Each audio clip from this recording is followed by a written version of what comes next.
Hello dear students, आज अपन पढ़ने जा रहे हैं केमिकल काइनेटिक्स के अंदर जीरो ऑर्डर रिएक्शन मतलब शून्य कोटि की अभिक्रियाओं के बारे में। तो सबसे पहले बात करते हैं जीरो ऑर्डर रिएक्शन होती क्या है, शून्य कोटि की अभिक्रियाएं क्या होती हैं। देखिए, जीरो ऑर्डर रिएक्शन ऐसी रिएक्शन होती हैं जिसमें रेट ऑफ रिएक्शन कभी भी रिएक्टेंट के कंसंट्रेशन पर डिपेंड नहीं करता है। इसका मतलब ये हो गया कि जो अभिक्रिया का वेग होता है, रेट ऑफ रिएक्शन होता है, वह अभिकारकों की सांद्रता पर निर्भर नहीं करता है। तो अपन इसको परिभाषित कर सकते हैं कि ऐसी अभिक्रियाएं जिसमें अभिक्रिया का वेग, ऐसी अभिक्रियाएं जिसमें अभिक्रिया का वेग अभिकारकों की शून्य घातांक के समानुपाती होता है, जिसका अपन इंग्लिश में लिख सकते हैं these reaction in which the rate of reaction does not depend upon the concentration of reactant. मतलब ऐसी रिएक्शन जिसके अंदर रेट ऑफ रिएक्शन कभी भी रेट ऑफ रिएक्शन कभी भी रिएक्टेंट की कंसंट्रेशन पर डिपेंड नहीं करती है are called zero order reaction. That means in these reaction the rate of reaction is directly proportional to the zero power of concentration of the reactant। मतलब rate of reaction हमेशा जो reactant होगी उसकी zero power के directly proportional मतलब समानुपाती होगी। तो सबसे पहले इसको हिंदी में लिखे हैं तो वो क्या होगा, वे अभिक्रियाएं जिनमें अभिक्रिया का वेग अभिकारकों की सांद्रता पर निर्भर नहीं करता है। मैंने अभी बताया कि ऐसी अभिक्रियाएं जो जिनमें अभिक्रिया का वेग अभिकारक जो अपने पास में क्रियाकारक होते हैं उनकी सांद्रता पर डिपेंड नहीं करता है, शून्य कोटि की अभिक्रियाएं कहलाती हैं। अर्थात इनमें अभिक्रिया का वेग अभिकारकों के शून्य घातांक के समानुपाती होता है। देखिए कैसे होता है, अपन इसको एक्सप्लेन कर सकते हैं। जैसे मैं कोई भी रिएक्शन की बात करूं, जैसे एक किसमें कन्वर्ट हो रहा है, प्रोडक्ट में, तो अपन क्या लिखेंगे, रेट ऑफ रिएक्शन मतलब अभिक्रिया का वेग, तो यहाँ पर माइनस dA/dt। देखिए अभिक्रिया का वेग हो गया dx/dt इज डायरेक्टली प्रोपोर्शनल मतलब डायरेक्टली समानुपाती है अभिकारक के शून्य घातांक के, अभिकारक की शून्य घातांक के। तो ऐसी कौन सी अभिक्रिया होगी, जीरो ऑर्डर रिएक्शन। तो अपन इसको लिख सकते हैं dx/dt is directly proportional to एक की कंसंट्रेशन की पावर जीरो, या dx/dt या अभिक्रिया का वेग समानुपाती है अभिकारक की सांद्रता के जीरो घातांक के। समानुपाती चिन्ह को उठाएंगे तो यहाँ पर कांस्टेंट यूज में करेंगे। कांस्टेंट यहाँ पर मैंने क्या लिया है के जीरो, जीरो को मतलब हो गया किसके लिए, जीरो ऑर्डर रिएक्शन के लिए। तो अपन लिख सकते हैं कि dx/dt equal to k0 and a की कंसंट्रेशन की पावर जीरो। देखिए अभी बताया मैंने कि यहाँ पर कंसंट्रेशन की पावर जीरो है तो ये किसके इक्वल हो गया, 1 के इक्वल। तो ये किसके इक्वल हो गया, dx/dt इक्वल टू k0। ये अपने पास में फर्स्ट इक्वेशन प्राप्त हो गई। देखिए जो अपने पास में फर्स्ट इक्वेशन बनी है dx/dt, ये कहलाती है अवकलित समीकरण, जिसको इंग्लिश में बोल सकते हैं डिफरेंशिएशन इक्वेशन। ठीक है, क्या बोलेंगे इसको, डिफरेंशिएशन इक्वेशन। और अपने पास में ये k0 है, ये क्या कहलाता है, रेट कांस्टेंट। क्या कहलाएगा यहाँ पर, रेट कांस्टेंट। और जीरो ऑर्डर रिएक्शन मतलब जीरो शून्य कोटि की अभिक्रिया के लिए समानुपाती स्थिरांक है तो k0 हो गया। और अपन इसको पूरा जो इक्वेशन बना है इसको बोलेंगे अवकलित समीकरण या डिफरेंशिएशन इक्वेशन बोलेंगे। ठीक है, देखिए इसके बाद में यहाँ पर समाकलित समीकरण या इंटीग्रेटेड इक्वेशन भी निकाल सकते हैं। कैसे, देखिए इस इक्वेशन को dx/dt को मैं ऐसे लिख सकता हूँ, dt को इधर लेके जाऊंगा तो इधर मल्टीप्लाई में होगा तो ये हो गया dx equal to k0 into dt। देखिए इंटीग्रेशन करेंगे तो यहाँ पर dx का इंटीग्रेशन हो गया x एंड यहाँ से है k0 dt, यहाँ पर k0 कांस्टेंट है बाहर आ गया।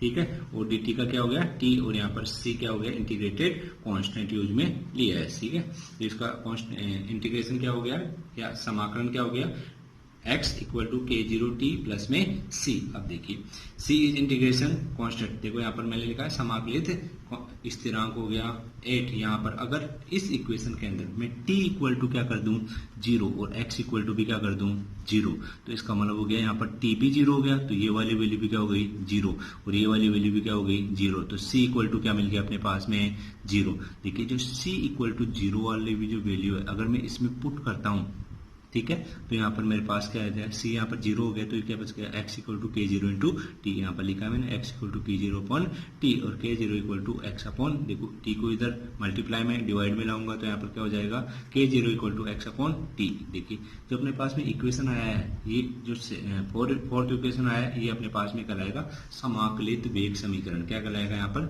समाकलित वेग समीकरण, जिसको अपन इंग्लिश में बोल सकते हैं यहाँ पर इंटीग्रेटेड इक्वेशन। ठीक है, नेक्स्ट बात करते हैं, दोबारा से देखिए एक बार। देखिए जीरो ऑर्डर रिएक्शन मतलब ऐसी रिएक्शन जिसमें अभिक्रिया का वेग मतलब रेट ऑफ रिएक्शन कभी भी रिएक्टेंट की कंसंट्रेशन पर डिपेंड नहीं करता है। मतलब ऐसी अभिक्रिया जिसमें अभिक्रिया का वेग अभिकारकों की शून्य घातांक के समानुपाती होता है।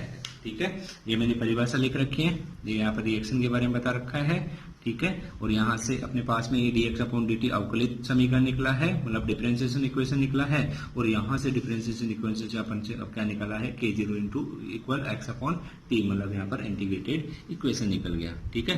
तो जीरो ऑर्डर रिएक्शन के लिए अपने पास में अगर अवकलित वेग समीकरण निकाले तो अपन यहाँ से निकाल सकते हैं, और समाकलित वेग समीकरण भी अपन यहाँ से निकाल सकते हैं। मतलब ये हो गया कि डिफरेंशिएशन इक्वेशन और यहाँ से इंटीग्रेशन इक्वेशन, दोनों इक्वेशन किसके लिए, for zero order reaction. Next बात करते हैं अपन, ठीक है। अब देखिए यहाँ से एक चीज और देखिए, अगर अपन यूनिट की बात करते हैं, मैंने लास्ट वीडियोस के अंदर यूनिट निकालना सिखाया था।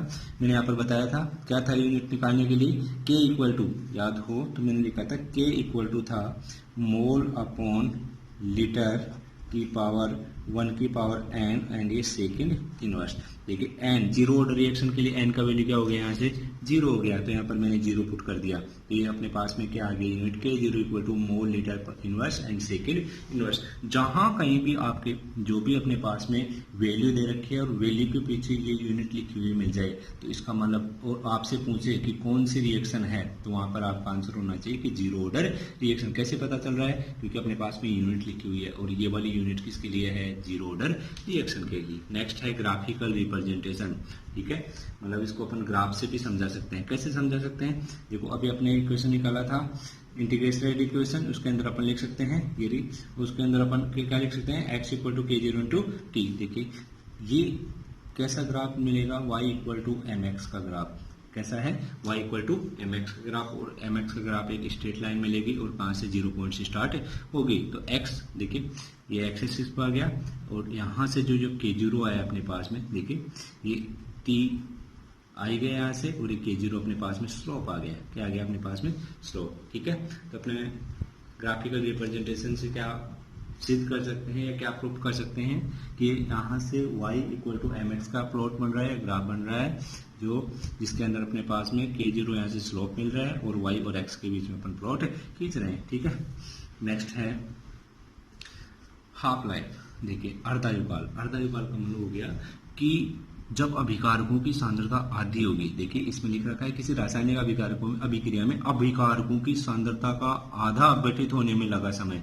कोई भी रिएक्टेंट होगा वो आधा कब टूट रहा है, कब ब्रेक हो रहा है, ठीक है, कब डिकम्पोज हो रहा है, उस जो अपने पास में जो टाइम निकल करके आएगा वो क्या कहलाएगा, यहाँ से हाफ लाइफ। यहाँ पर लिख सकते हैं यहाँ पर देखिए हिंदी में, पहले किसी रासायनिक अभिक्रिया में अभिकारकों की सांद्रता के आधा अपघटित होने में लगा समय उसका अर्धायुकाल कहलाता है। That means in a chemical reaction the time is taken in decomposition of half life, मतलब आधा ब्रेक होने में कितना टाइम लग रहा है वह उसका क्या कहलाएगा, यहाँ से हाफ लाइफ कहलाएगा। देखिए यहाँ से अपन ने इक्वेशन 4 में निकाला था k0 equal to x upon t. देखिए अगर मैं इसी इक्वेशन में, देखो मैं इस t को इधर लेकर जाऊं और x को इधर लेकर आऊं, तो यहाँ से लिख सकता हूँ t equal to x upon k0, इस वाली इक्वेशन को, ठीक है। अगर इसमें t इक्वल टू में लेता हूँ t हाफ, मतलब हाफ लाइफ के लिए, अर्धायुकाल के लिए, और अभिकारक या रिएक्टेंट की कंसंट्रेशन भी क्या हो जाएगी, आधी, तो x इक्वल टू क्या लिख सकता हूँ, a अपॉन 2। तो ये t का वैल्यू तो आ जाएगा t हाफ हो जाएगा, और x इक्वल टू क्या आ रहा है, a अपॉन 2। तो यहाँ पर t half equal to a and 2 k0। Equation अपने पास में कौन सा बन गया, फिफ्थ। और इक्वेशन फिफ्थ होता है वो क्या कहलाता है, half life for zero order reaction, मतलब जीरो ऑर्डर या शून्य कोटि की अभिक्रिया के लिए अर्धायुकाल का समीकरण निकल कर क्या आता है, t half equal to a upon 2 k0। देखिए यहाँ से अपन जो अपने पास में न्यूमेरिकल्स हैं वो सोल्व करेंगे, ठीक है। तो ये फॉर्मूले याद रखना है आपको। नेक्स्ट है, देखो एक चीज और, अपने पास में ये t हाफ है, यहाँ से पता क्या चल रहा है, क्या प्रूफ हो रहा है, t half is directly proportional to a, और a अपने पास में क्या है, कंसंट्रेशन, क्या है ये, कंसंट्रेशन। देखो यहाँ से शून्य कोटि के अभिक्रिया का अर्धायुकाल अभिकारकों की प्रारंभिक सांद्रता, मतलब इनिशियल कंसंट्रेशन के डायरेक्टली प्रोपोर्शनल है। मतलब यहाँ से लिख सकते हैं T half is directly proportional to A, मतलब शून्य कोटि के अभिक्रिया के लिए अर्धायुकाल उसकी अभिकारकों की प्रारंभिक सांद्रता के समानुपाती होता है। हो गया यहाँ तक, ठीक है। दोबारा से देख सकते हैं। देखिए सबसे पहले तो अपन ने यूनिट्स निकाला है, ठीक है। उसके बाद में ग्राफिकल रिप्रेजेंटेशन हुआ है।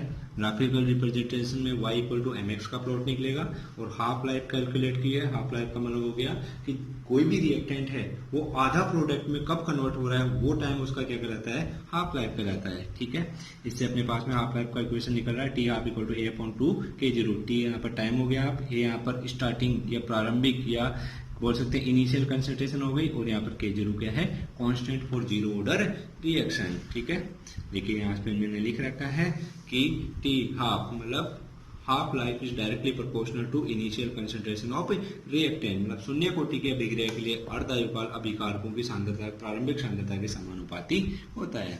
ठीक है, नेक्स्ट बात करते हैं अपन कुछ एग्जाम्पल्स की। ठीक है, एग्जाम्पल्स में क्या देखेंगे, देखिए एग्जाम्पल मैंने यहाँ पर लिख रखे हैं जो किसके हैं, जीरो ऑर्डर रिएक्शन के हैं। ठीक है, अपना जो नेक्स्ट वीडियो होगा उसके अंदर अपन पढ़ेंगे फर्स्ट ऑर्डर रिएक्शन या प्रथम कोटि की अभिक्रिया। ठीक है।